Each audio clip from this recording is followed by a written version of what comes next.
States.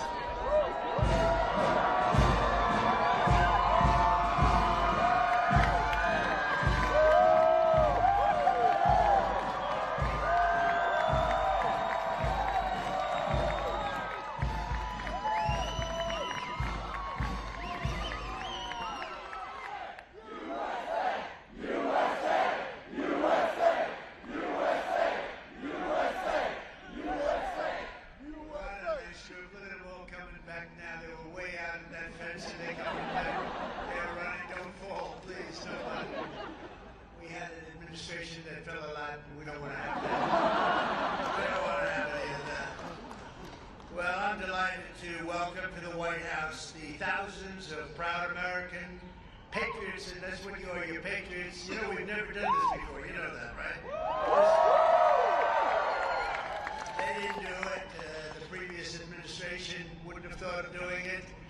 But we're going to do it for 4 more years. I don't know, maybe 8 more years. I don't know.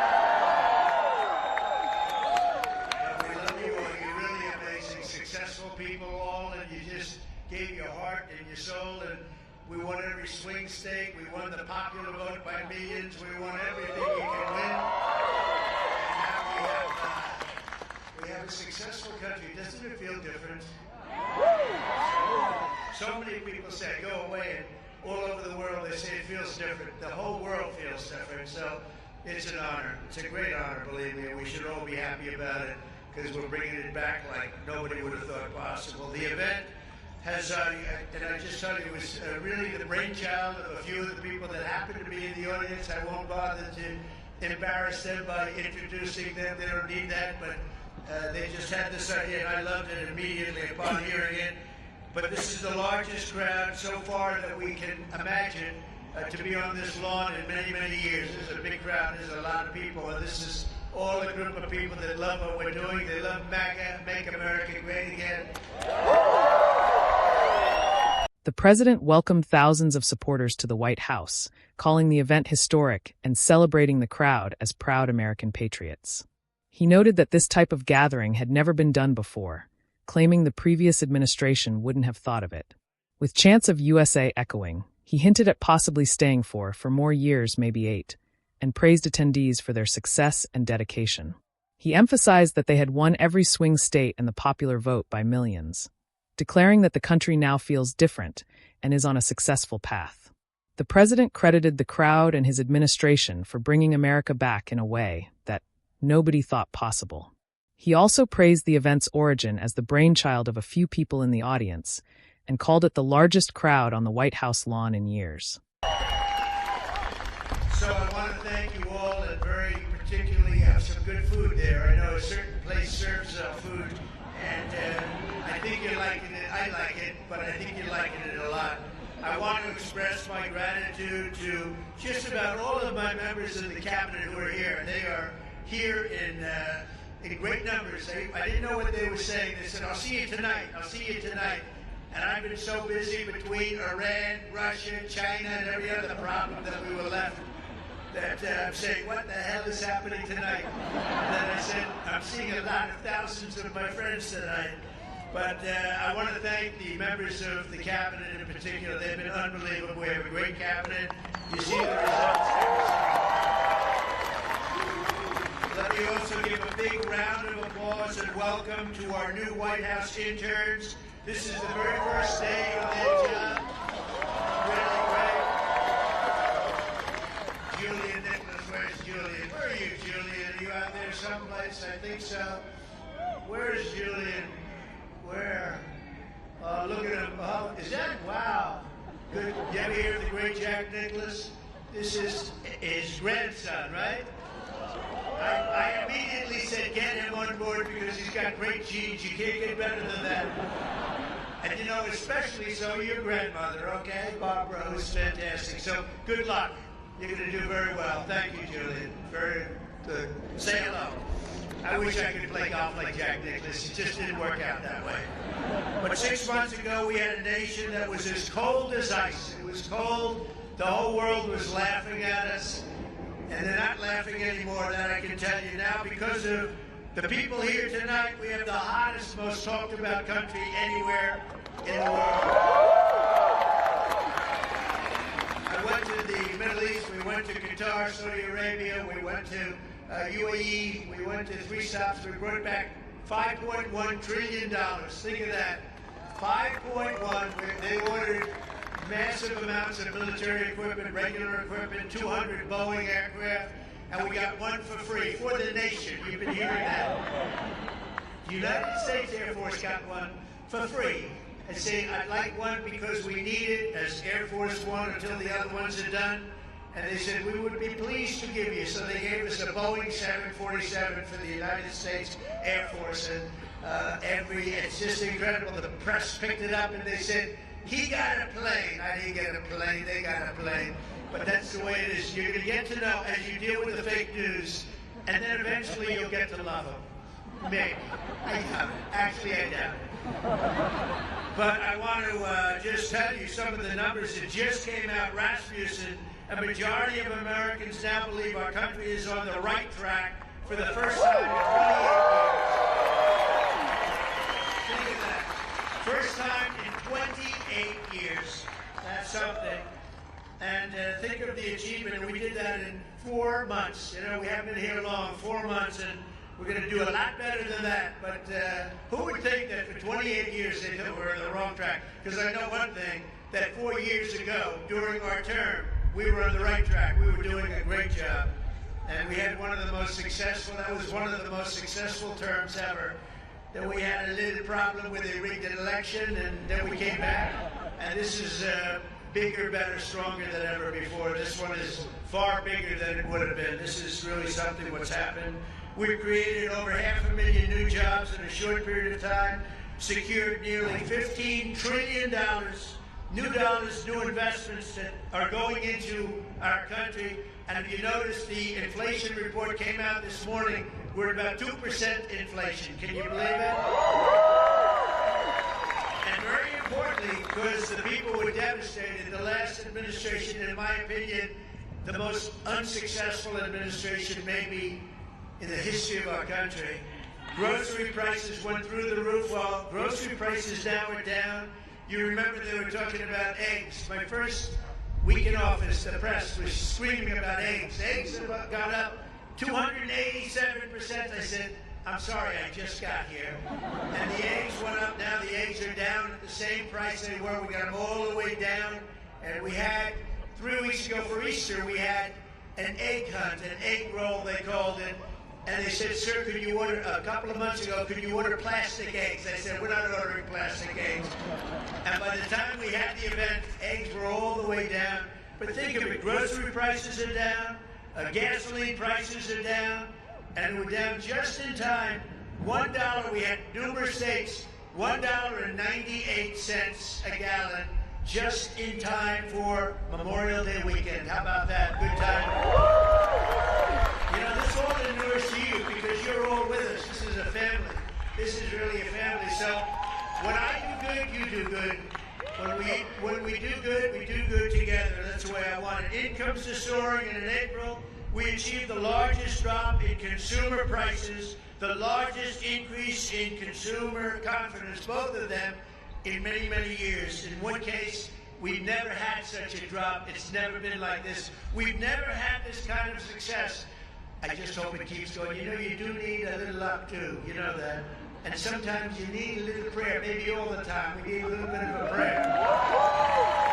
But we're going to keep it going. In a single month, we also cut the trade deficit in half by 50%. Do you believe that one? You don't hear that too much on the news. They don't like to tell you those things. In a matter of weeks, we slashed the number of illegal border crossings released into the United States down to practically nothing. 3 people got in. 3. We had hundreds of thousands. And 3 people equates to 99.999%. How's that, good? I couldn't reach 100%, I'm sorry. In the audience, and called it the largest crowd on the White House lawn in years. He took time to recognize members of his cabinet and introduced new White House interns, including Julian Nicholas, the grandson of golf legend Jack Nicklaus. Praising the family's legacy, he joked about not being able to play golf as well as Jack. The president highlighted foreign accomplishments, including trips to Saudi Arabia, the UAE, and other stops, claiming to have secured $5.1 trillion in deals. He mentioned military purchases, including 200 Boeing aircraft, and proudly shared that the Air Force received a Boeing 747 for free. On the domestic front, he pointed to an economic turnaround. Inflation around 2%, falling grocery and gas prices, and increasing incomes. He recounted that during his first week, egg prices had surged but were now back to normal, using an Easter egg hunt as a symbol of improvement. He claimed that grocery prices and gas prices were significantly down, just in time for Memorial Day. He announced major achievements. Consumer confidence is up, there's been a historic drop in consumer prices, and the trade deficit was cut in half in a single month. He emphasized the near-total reduction of illegal border crossings, stating that only 3 people had gotten through, 2 of them due to medical emergencies. Enlistment numbers in every branch of the military are now at modern record highs, reversing what he called the worst numbers in recorded history from just 7 months ago. He said the same trend applied to police forces. Within just 4 months, the administration achieved more than most do in 4 or even 8 years. He said over 3,200 patriots had been hired to serve the administration's vision, filling 91% of political appointments, and noting that every agency had a wait list of people eager to join. And of the 3 people, I have to tell you, 2 of them were medical emergencies, okay? So I'm going to say 1 person got in. That was a piece of work, I guess. I'd like to meet that guy. I'd like to meet the guy that got in. Peacetime enlistment numbers, this is something we're all really proud of. It's a big deal. Peacetime enlistment numbers for every branch of our military, every single branch, are at the highest levels in modern history. And 7 months ago, we had the worst, think of this, this is done in 6 or 7 months. 7 months ago, we had the worst numbers in recorded history. Nobody wanted to join the Army, Air Force, Navy, Marines, Coast Guard. Nobody wanted, or our police. Our police are likewise through the roof. 6, 7 months ago, they couldn't fill a position. You couldn't fill it in the military. Now it's hot as a pistol. We have the best numbers. Think of that. The best numbers in a short period of time in modern history. And that's something I'm very proud of. And that's because the people of our country, you love our country, you were devastated to see what was happening. And now you're thrilled to see what's happening because we have a hot one and we love it. We've achieved more in 4 months than most administrations have achieved in 4 years or 8 years. And none of this would have been possible without you. You're the ones that are really doing it. You're the ones that are making it happen. You really are. And someday, 1 of you, maybe 2 of you or 3 of you, will be standing right here saying very similar words. I hope you're saying similar words. But that's a real possibility because there really is this greatness in this crowd. There's greatness. You might not even know that, but there's greatness in this crowd. The caliber of talent we've assembled is unparalleled. This is really the strongest, most talented team that we've had, and I think that this government has had in a long time and maybe ever. I really think this could be the best team. We worked hard on it. In just 135 days, we've hired over 3,200 patriots to deliver on the mandate that we received in November.